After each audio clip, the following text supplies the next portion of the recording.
Welcome to Fearless and Flawed.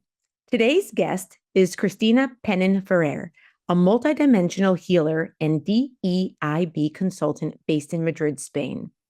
Born and raised in Queens, New York, Cristina brings a global perspective to her work, blending spiritual guidance with a deep commitment to equity, inclusion, and anti-racism to help individuals and organizations transform from the inside out. And I'm Serena, and I help bold leaders become the go-to experts in their space. And I'm Sarah, an email marketing pro here to convert clicks into cash. Together, Serena and I are two women in charge, digging into the fearless, the flawed, and the fabulous journeys of female founders rewriting the rules. So let's dive in. Welcome to our show, Cristina. Thank you. Happy to be here. So what exactly is DEI work and what sparked your interest in it? Great. So DEI work stands for diversity, equity, and inclusion. And I've added on the belonging, I and other professionals. I'm not the only one who's added on the B to the work.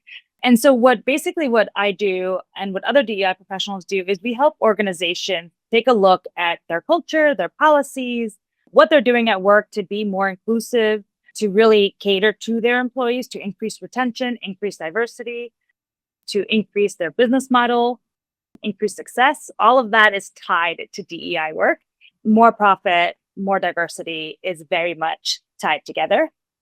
What got me into this work is really my own personal journey. As a queer Latin woman growing up in New York City, I've always been, doing this work, whether it's like in the moment, in other roles without it being the title, but I was always asked to kind of be the voice for people of color or for women of color, right? And I was always kind of in those spaces.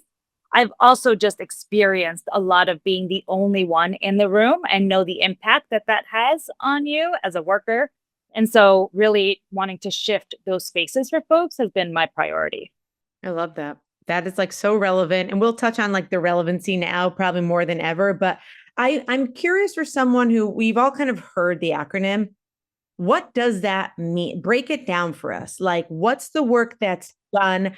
How are you finding the people to put in these spaces? What spaces are these people being put into? So really just peel off, the layers of the onion of what is the core of what you do, and then how do you make the magic happen? Because I think sometimes we see these, buzz acronyms or these buzzwords, but people don't actually get it. And I want the listeners to understand what it is so that then we can layer on impact.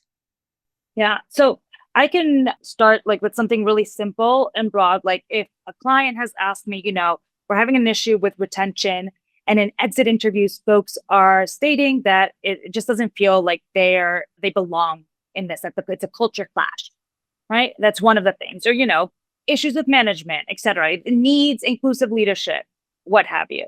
And there's very easy, and I put this in quotation marks with air quotes, easy and quote unquote quick wins, right? That we can implement. So for example, if we do, most companies enact a 6-month manager check-in, right? They do a manager check-in every 6 months, check on KPIs, all of that. If you just start incorporating in that check-in, something as simple as like, are there any needs that have come up for you in these 6 months that we need to address? Is there anything that we can do to make your goals more attainable, more accessible for you? And what that looks at is how is the project management? We're also dealing with ableism here. How has someone's ability changed during that time? Is this task still accessible for them? If you're looking at neurodivergent folks, we have a really hard time sharing when we can't say and do something. And so when that question is asked directly to us, it kind of opens up a space. So that's a really small, quick fix that we can do that I can have managers implement in their next check-ins that will shift a bit that culture. Right. And then that also looks like, adding pronouns and how do we introduce ourselves in meetings and things like that can also create more inclusive spaces. Interesting. And so I guess, when I think about, and I love this, I'm obviously all this sounds great in community. And then I want to ask, because when we think business too, I think as a former business owner, and as many business owners listening here, there's a balance of profit, right? Like, is the right person there for the right job? And I think, in the news, what's been I wouldn't even say in the news, in conversations. I've heard in my experience, sometimes I'm going to give you an example. This is a real life example, and I'd love to kind of hear you walk through this. So, my husband at one point was working in private equity, and private equity historically is a male dominated industry. And he said, they saw in the office that, especially with DEI, they needed a woman in the office because there was the optics of, well, look at your board and look at this. And he, of course, is all in favor, raised by a strong mom. But his observation was this woman came into the office and he quite frankly thought she was set up for failure because he found that her skill set, whatever it was, it didn't match what the expectation was. She wasn't able to perform because it's a very metrics-based competitive industry.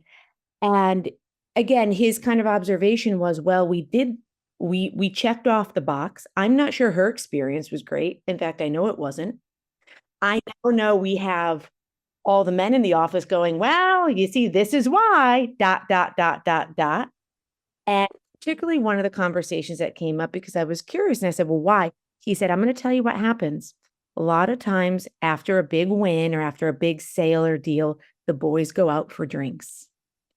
And the woman is there after a couple hours, she kind of reads the room naturally. And I can empathize and sympathize with this, like, oh, boys. But he says that's where the camaraderie happens, is that late night bonding. You see your manager, your superior. So I want to put that out there because I think that's a real scenario that happens. Bro club. Right. Bro club. Right. Bro club. Exactly. This is a real thing that it's a real thing. I've seen. I've witnessed it. I have been subject to it. Yes. So help me understand, like, because she's not winning. Now she's seeing as, there's that lack of trust, if you will, because you weren't the boys. There's that. And we all know that, as Serena has always eloquently said, people like to work and be around those that they like, know, and trust. Right? So just walk me through that scenario. Is that common? Is that an outlier? How would someone come to you and say, Cristina, we hired the diversity and inclusion hire, and it was horrific because of these reasons? What would you say to that? Well, there's a couple of kind of red flags and some orange flags and some green flags. So the green flag is the noticing that there's an issue, noticing that representation is needed. And representation is a start, but it's not the goal, right? And so that's number one. So then it's, where are we sourcing from? If you're telling me that this person wasn't, and in this case, wasn't qualified for the role, then you're not sourcing correctly, because you can't tell me there aren't qualified women to do private equity work, right? And so where are we sourcing candidates from? Is it that same kind of bro club network? Hey, I went to this all boys school. This is my network. This is where we hire from, this alumni network, etc. And how can we diversify that? Right. So that would be like my first thing that I would say.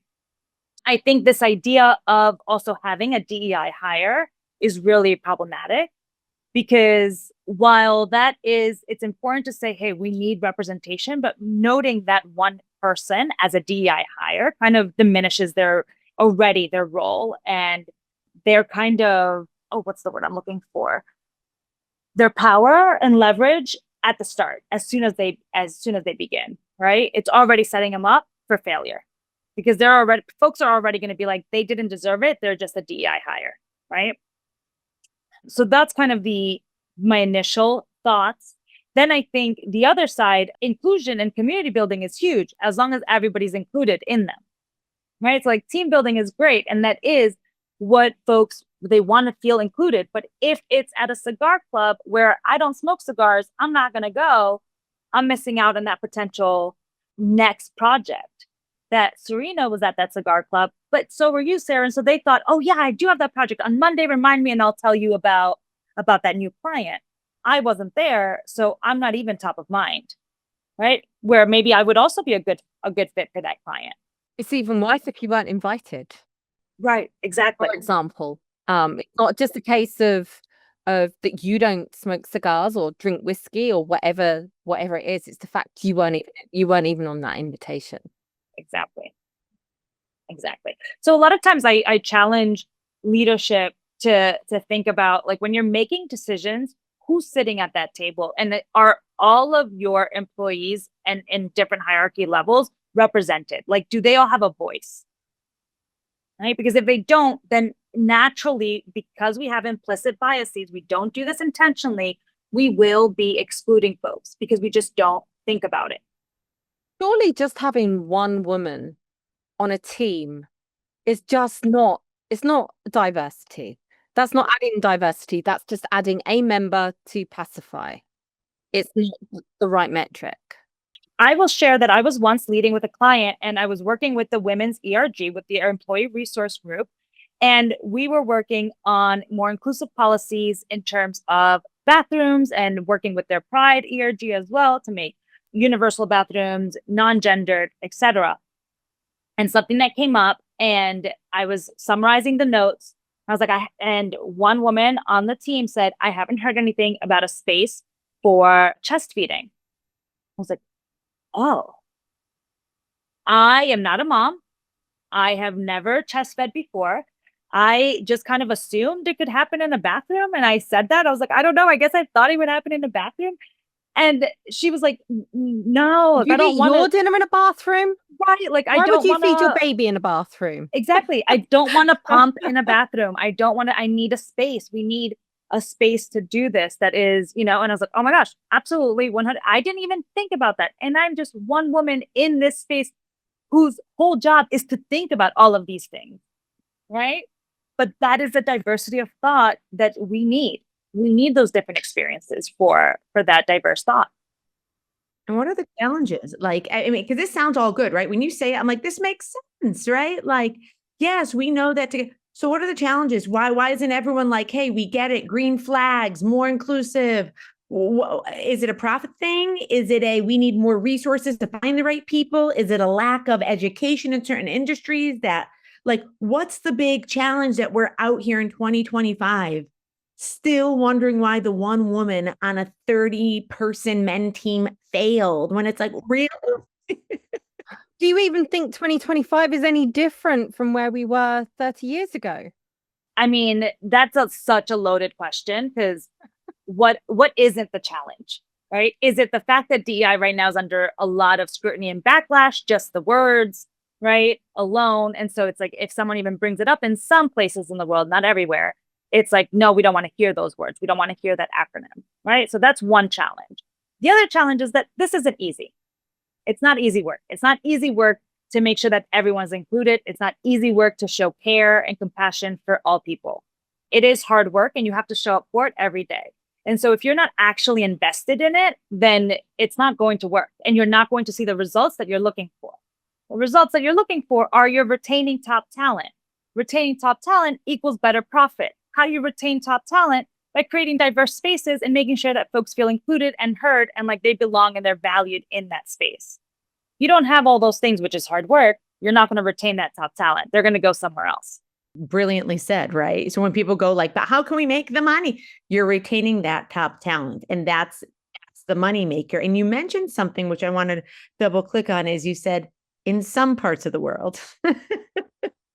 Dive deeper into it, because you're from Queens, originally from Queens, New York. You're living in Madrid now. Walk us through the experience of your career, whether it's different countries or different industries that are leaning more into this, that are Yeah, like, let's go here. let's go in, like give us the good, the bad, the ugly from your whole career, what you've seen, up to nowadays. I'll say that I saw a big uptick, as I think we all did, in 2020 after the murder of George Floyd. And folks were really committed to doing this work, to doing the DEI work. And I particularly, from the United States, did start my career and still look at it through this lens, as an anti-racist lens. That's where I look at my work through. That's what the lens I look at my work through. I'm English, so let me just throw in from my perspective, as an English person. New York is a very diverse place. East Coast is very diverse in the US. I'm not sure whether my soul thinks the rest of the US is quite so diverse. You're correct in that observation. in general, you see it how we vote. The blue states tend to be kind of like on the coast, and the red states tend to be kind of in the middle. Within that, we also have pockets, right? Like I'm from New York City. New York City, the 5 boroughs, typically pretty blue. But then you get out to Long Island, which can be somewhere like 10 minutes away from Queens, New York, and it's pretty red, right? It's pretty Trump loving, pretty Republican, right? It's pretty red. And so, which is not the stereotype that folks have of New York City. And also New York in general also borders Canada, right? It's huge, it's a huge state. So you do have a lot of diversity within those states, but generally, yes, you do have that kind of more openness to do the work. And I had clients even in Virginia, which is not your typical state that will say, I want to be doing this work. Oh, they hired me for a couple of years up until last year, where it was like taking a pause on this type of work. Taking a pause because they do receive government funding and could not have on contract or even invoice from someone whose title is DEI. So what did you do about that? I lost the client. See, that's just, you could have changed your job title. That's what I'm seeing a lot of folks do. A lot of companies are trying to work around it. Retention officer. Exactly. There's a lot of roundabout ways that folks are trying to continue to do this very important work in spite of the challenges being given to companies. So what is the challenge? I mean, why is it now not deemed to be important to carry out this work?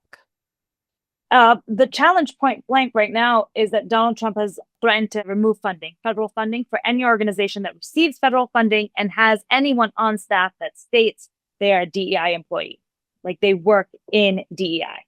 So if there was a chief diversity officer, that person can no longer either have that title, can no longer be in that role, right? Because if they receive any sort of federal funding, they won't have access to it.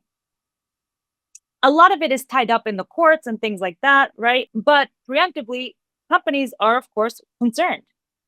Their funding is their work is dependent on that funding, right? So it's something that it's like, do you jeopardize that or not? And that's a hard, the social justice fighter here in my heart wants to be like, yeah, go for it. Don't give up on the work. But also then you don't have a company anymore, potentially. And that's not always a risk that folks are willing to take, which is understandable.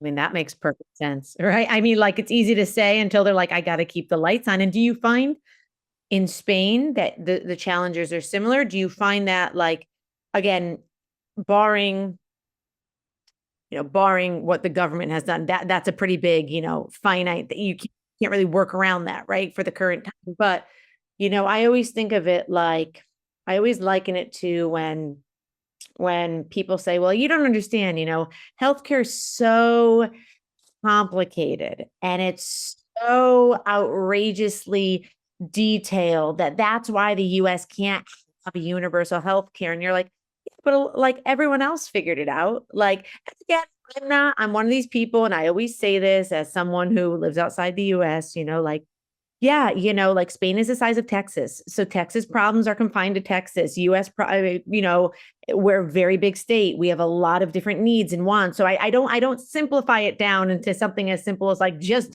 Norway did. But I guess, is there any, again, let's say a hypothetical, Trump does not ban completely, but there's still resistance because there always was resistance. There was always resistance, yes.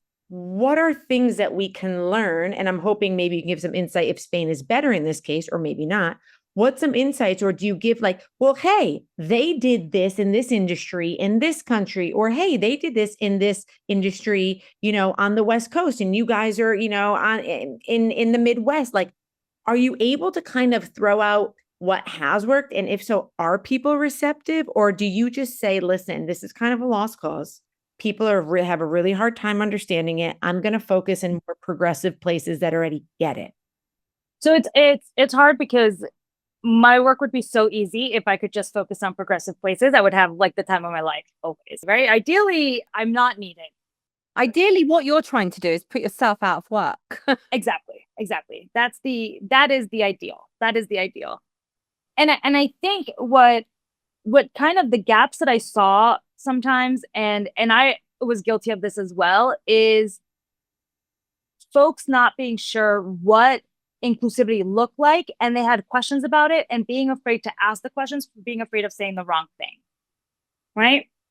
There were two groups of people. There were the groups that were all outright like, I'm against this. And at the end of the day, they really are like the groups of people, the small groups of people who are sexist, homophobic, racist, etc.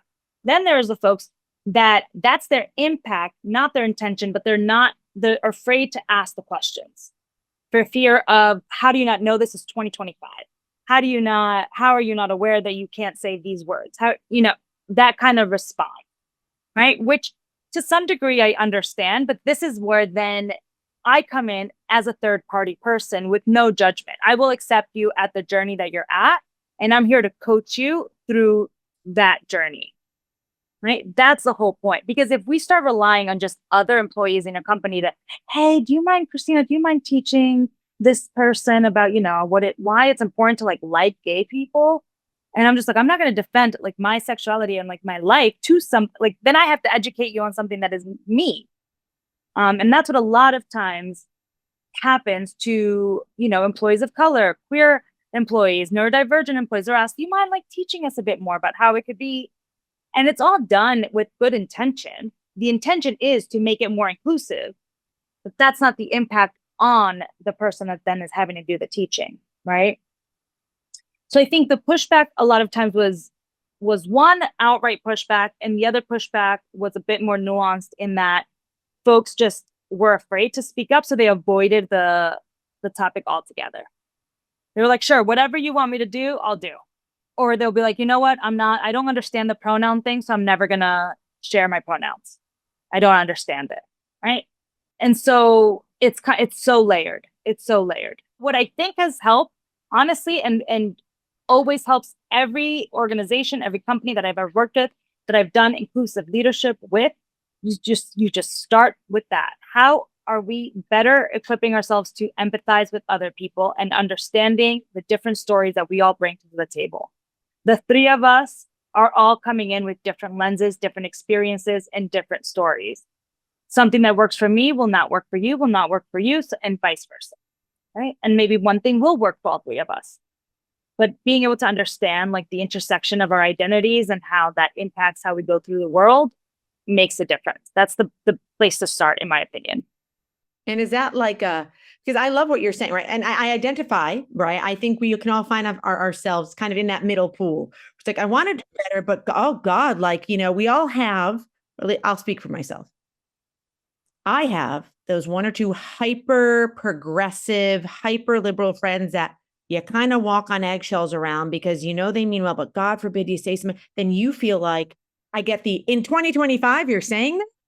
And I didn't know that the rules have and again, these are usually very subtle things. These are not like the big categories of like, you don't go there. But, I think sometimes most people, to your point, in the journey of trying to understand, are going to make mistakes. Like anything. It's like riding a bike, right? Like, oh, I know how to ride this type of bike, but this is kind of different. So I got to adjust my footing a bit. And if all you're saying is you can't ride the bike, but come on, you're a grown up, it deflates you. And then what ends up happening, and I found myself in these situations, is like, I don't even want to, I don't get it. It's dumb. Like this is dumb. That's how you feel. And I can say that as someone who's pretty forward thinking. And it's like, well, I'm defeated now. I know I'm a pretty intelligent person, but if I'm going to kind of feel like I don't get it, then maybe it's not to be gotten by someone like me because I'm usually with it.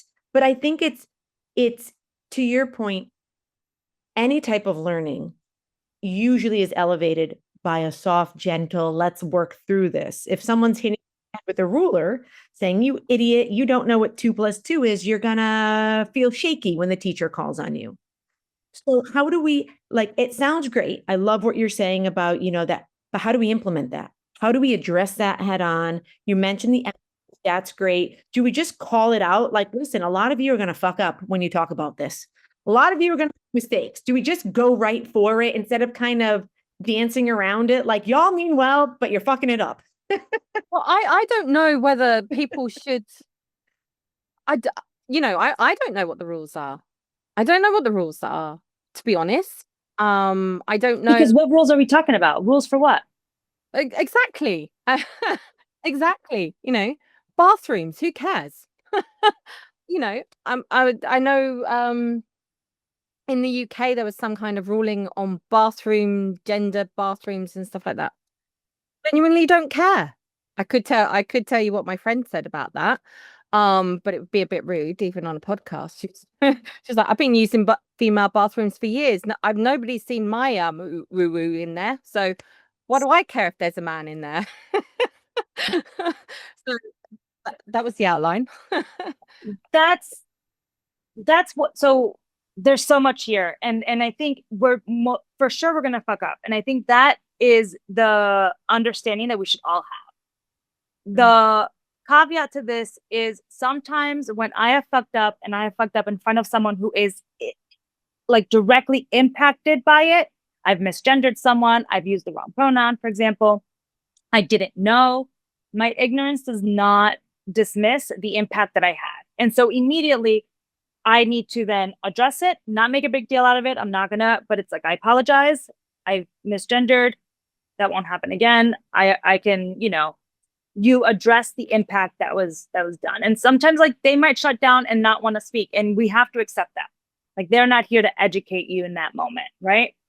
The other side is, for example, Serena, you just shared, like you don't care about what bathroom. It was about transgenders, actually.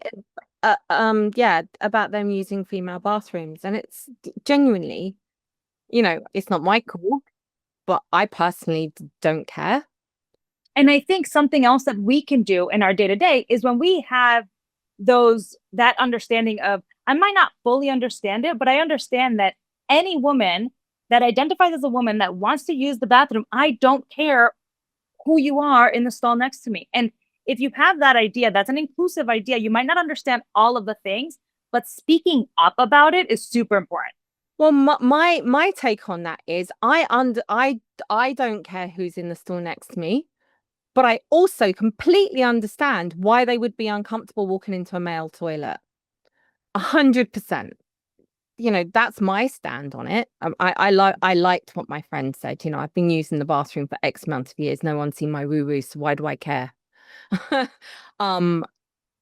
paraphrased her, by the way. She didn't say woo woo. But yeah, I just think it was, that went through Parliament and caused all kinds of conversations, and it just seemed like, why can't we just let people be? Why can we not just let people choose what bathroom they want? I have been known to rush into the men's toilets because there's no queue.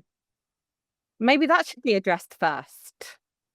Maybe it should be addressed. Why do they get the same space as us when they don't need it? Because it's mostly designed by men. Exactly. But do you feel, Cristina, like, because Serena, I agree with many things you're saying here. Some of the things are like live and let live.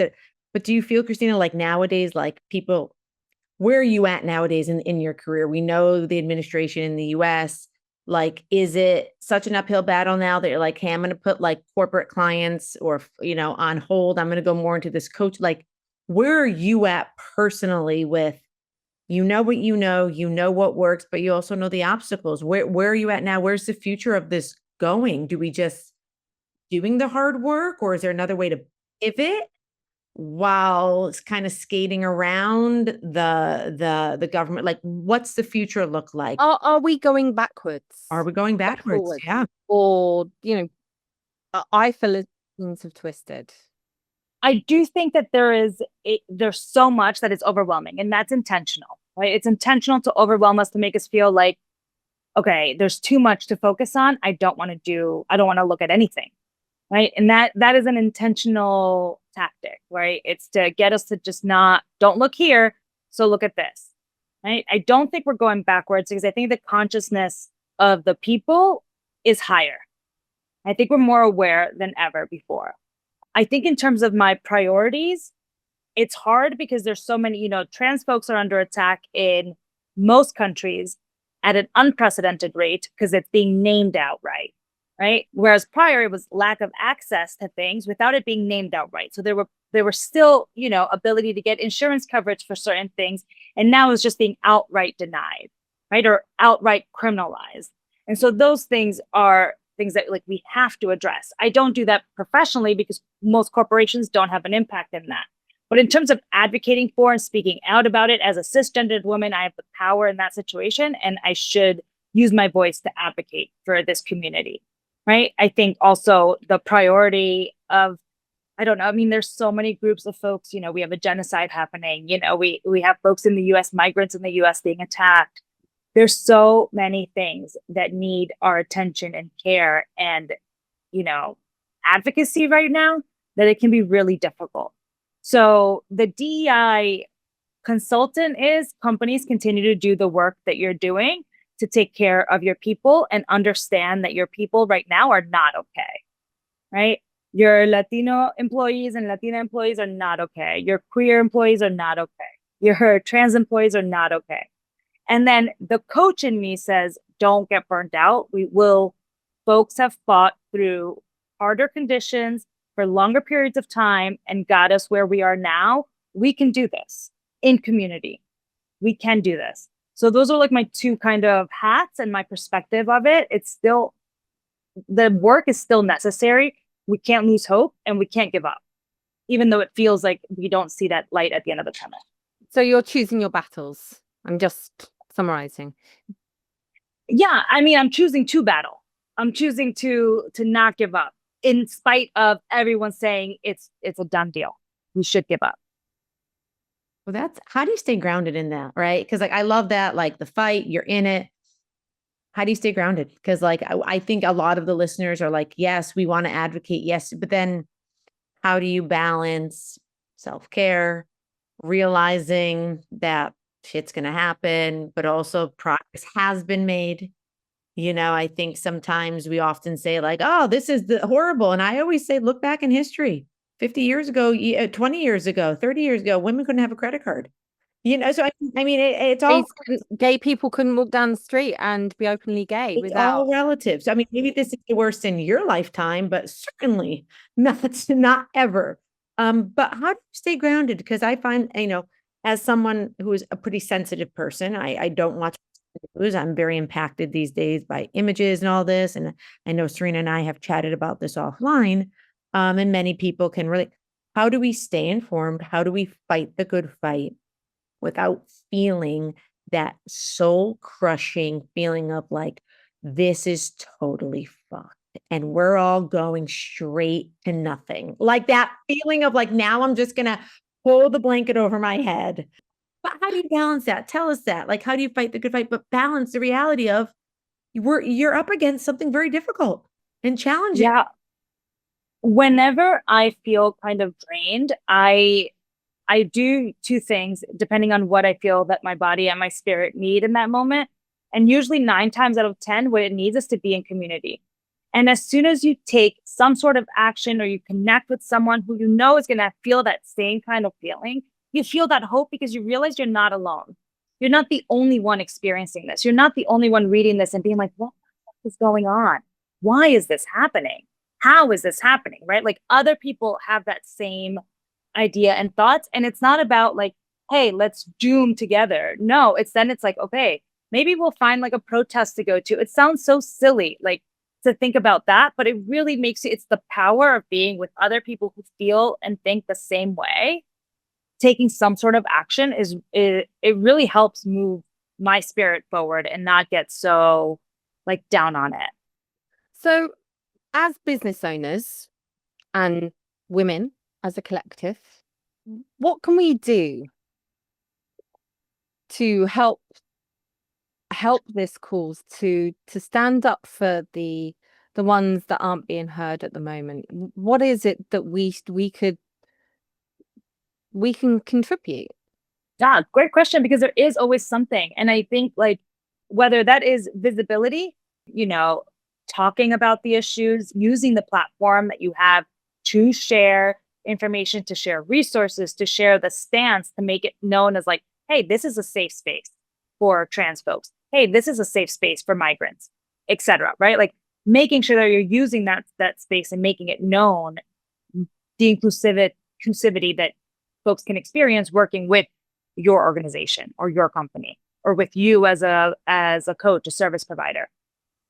The other thing is spend your money, right? Like donate to the causes that you care about. Use that as part of your, when you're looking at your budget, have a line item for that. And if that's not the case, if you don't have to donate, then try to find a provider that is using their platform the way that you would like to see, right? That you're going with an ethical provider for your different services or products, what have you. I think there's definitely ways that we can be ethical business owners.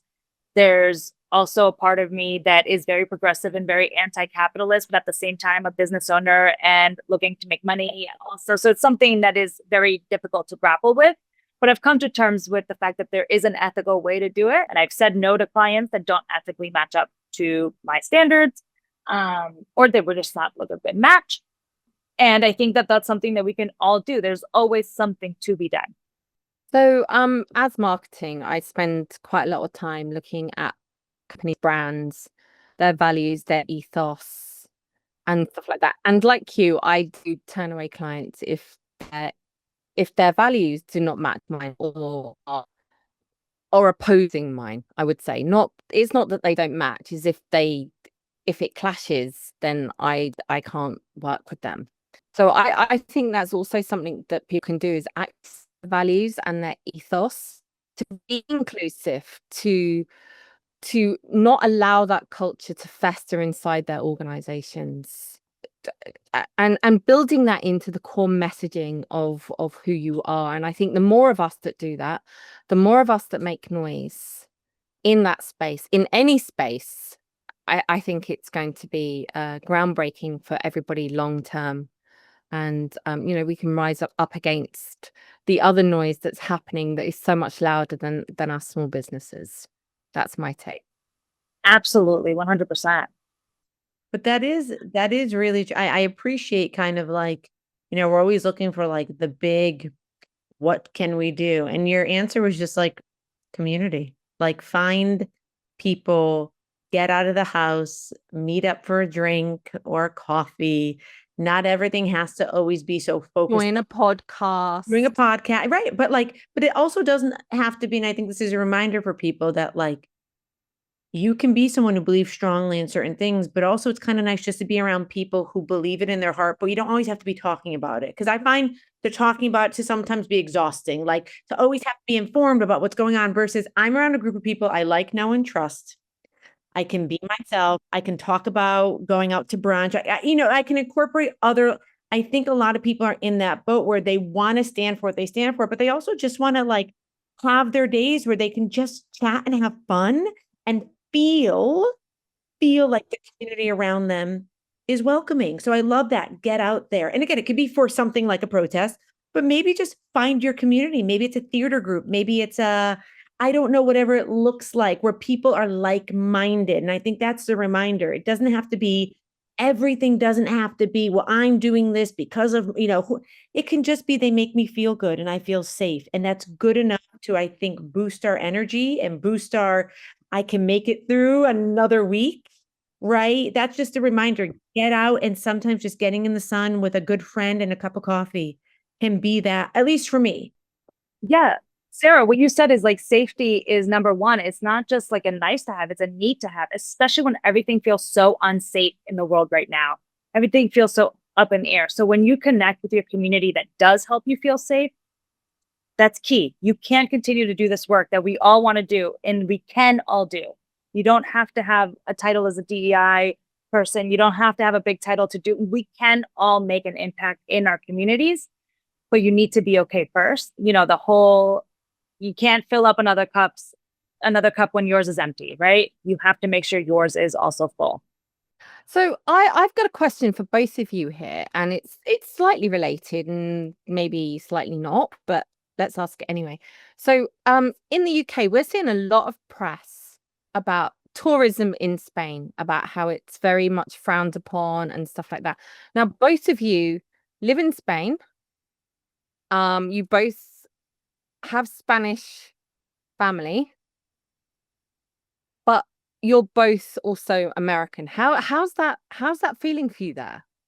You know, you're not quite exactly I'm guessing that you're not exactly what they're expecting you to be, and maybe you're the outlier there. I'm just asking. So. Sarah, do you want to take it first? Yeah, I mean, I'm gonna have a very boring answer. I find, besides natural normal challenges of perhaps communication or certain, I feel Spanish people are incredibly friendly. And I don't think this is just a me thing. It's also to my husband, who looks different from me, who sounds different from me. I have found in Madrid incredibly welcoming, incredibly friendly, incredibly elated that you're even trying to pronounce a word. So if you're not fluent, there's no, they say there's that stereotype of the French who kind of go, "Oh my God, she's destroying the language." I have found it to be very warm, very welcoming. And again, I also want to say this too, because I do think that this is very important. I want to make sure to phrase this correctly. I put myself in spaces where I show up as my best self. I show up with a smile. I show up welcome, warm, wanting to understand, wanting to learn, putting myself out there, laughing a lot at the mistakes I make. So I also own that role in, I don't expect you to love me because I already love you. And I'm here wanting to be part of you and wanting to learn and grow, versus walking in and saying, you don't have what I like and what my country makes. So with that mentality, I have found absolutely 0.0 resistance, 0.0 negativity.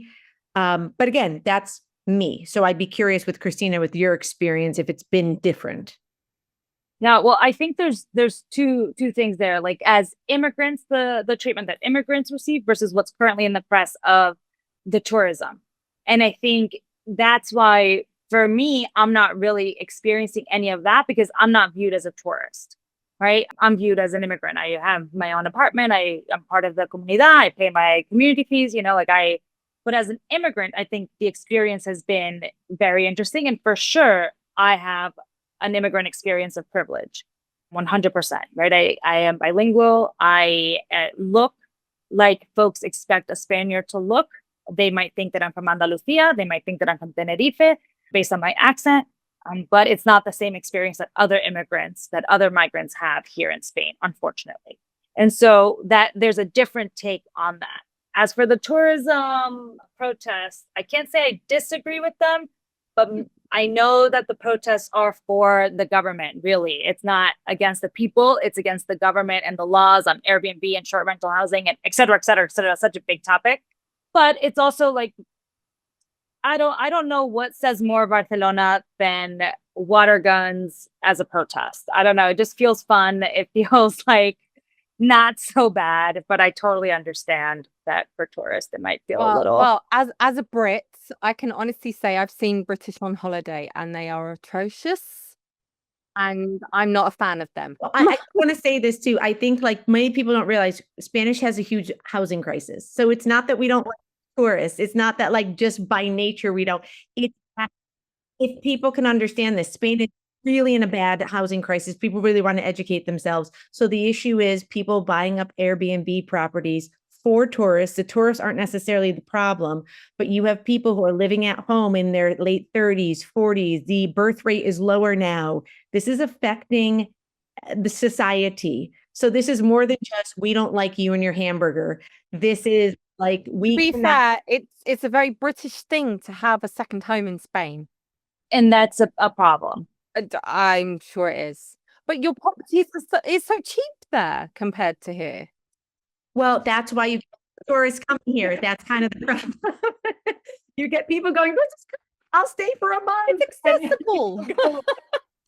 It's accessible for folks outside of Spain, but for the salary here in Spain, it's not accessible. And then folks buying it and having short-term rentals, then it makes us who are trying to buy or to live here not have access. And This is a whole big topic, isn't it? Anyway, I just wanted to go there because our papers are full of it, and I get it. Brits are horrible on holiday. Not all of us. There is definitely a section of British tourism that the world could do without. Cristina, as we wrap up, we like to kind of have this moment not that this has been scripted, but a moment of spontaneity where we do this thing on the show where we ask every single guest a question. And the question from the last guest, we're going to present to you. She didn't know who you were, what you worked in, what you did. And so we're going to present that question to you, which it might align with your life, your work, your experience. It might be so far to the right that you're like, I need a minute to think about this. You have a great question. You do have a great question, because I believe this was from Iona, right? From Iona, who she had asked the question, if reincarnation was real and you couldn't come back as a human, what would you choose to be? If I could specify like the time and everything, like I would want to come back as my current dog. Yeah. Under your ownership? Or my wife's. Yeah. I love that. But you would want you or your wife to be the dog owner. Yeah. Yeah. What a great answer. Yeah. All he does is like sleep, get belly rubs, get good food. Lindsay, my wife, cooks him chicken every day. I mean, Stop it. he's so spoiled. So that's just, I'm meant to live that kind of life, you know? I love that. Okay, I gotta say, I was expecting maybe a dog, people say, but a dog, your current dog, so that you My current dog. it's very matrixy, that question, because then like in that life, you are still around you and your wife because I'm loving that. You just checked Well, up. ideally, I like wouldn't know that it was me in that other plane, right? Because then I feel like I would have a lot of, I'm an only child. I would just like, but I get my needs met because he gets more attention from my wife than I do, right? And vice versa. Like he does get more attention from me than my wife does. And so I think it would totally work for me as an only child, as a Taurus, as all of the things. Yeah. And what would you ask the next guest? A question I always ask some folks is if you could invite anyone to dinner that is in history, cannot be a member of your family. I always add that caveat. You can't be like, I want to meet my great-great-grandpa. Yes, of course you want to meet your great-great-grandfather. No, someone from history. It could be dead or alive. They could actually still be alive right now. Who would you invite and what would you ask them? Who would you meet? Dead or alive, not a member of your family. Well, Cristina, answer that question for me, because I feel like you said that you ask that question a lot. So usually that You have an answer. you have an answer. I have so many. I have like different dinner parties with different people depending on my mood. Your mood telling you today. If I asked you that question, what would you say? Right now, I would ask for 2 people, 3 people, maybe Michelle Obama, Gloria Steinem, Greta Thunberg. I think all 3 people who have like fought through, been super resilient, have seen hope in times where hope was not very obvious. And so I would invite all those 3 people and just ask them for tips on how do we keep going when it feels like, and they've pushed battles or continuing to push battles that are not yet won. And so how do you keep doing it? Can I just tell you who popped into my head? And again, this is maybe not the most polished answer, but this is more Fearless and Flawed. I am so freaking upset I never got to see Freddie Mercury perform live.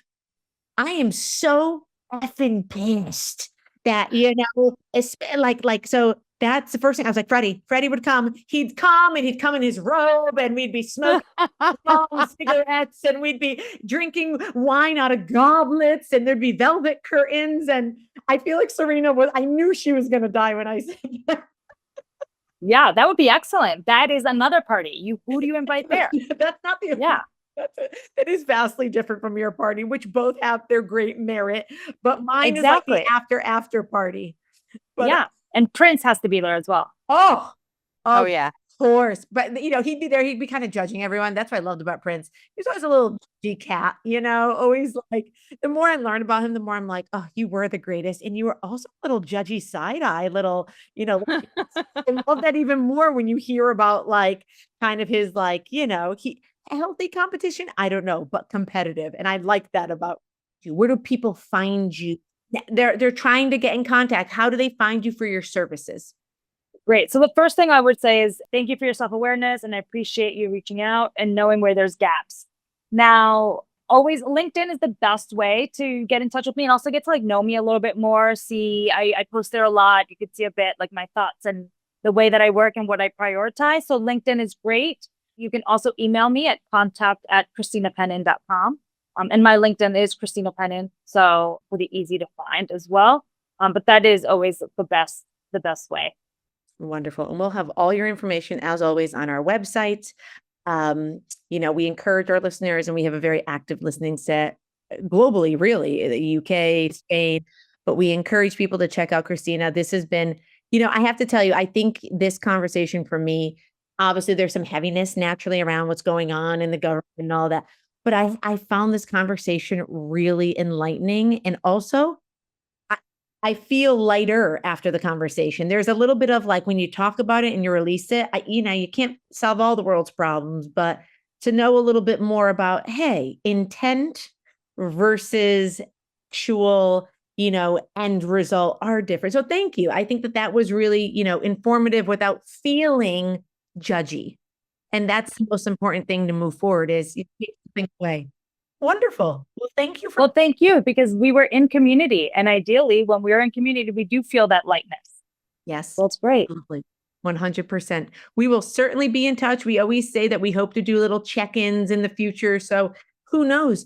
In the future, if there's major government shifts, we would love to be back in touch and say, hey, what now? How has this affected you? Since you are so directly related to a lot of what's going on right now politically. So we will certainly be in touch, but thank you so much for your time. Thank you so much for having me. Really appreciate it.